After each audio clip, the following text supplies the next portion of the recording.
Hey guys, it's Try It with Brie, where I try things out so you don't have to. I want to show you a close-up look of this bread proofing box and how it works.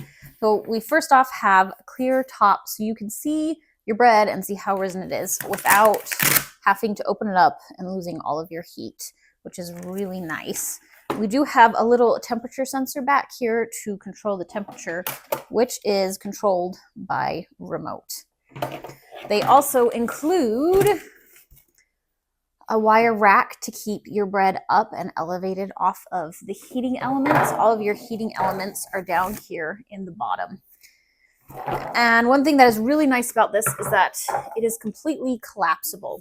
So we just undo these zippers on the side. It goes the whole way around.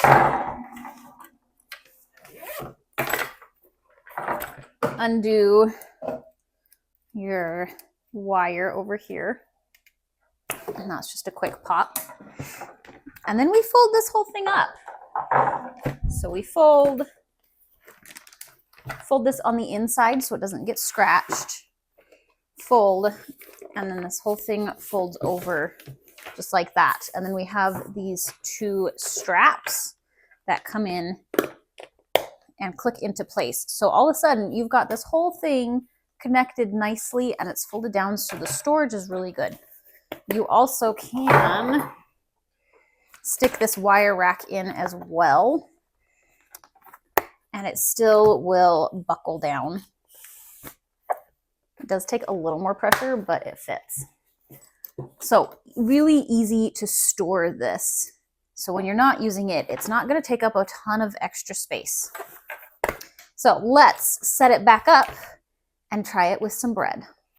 So this fit 2 bread pans really well for me, and these are just kind of standard loaves. It was really easy to set the timer for the temperature and the amount of time I wanted it to run, and it did seem to maintain that temperature the whole entire time.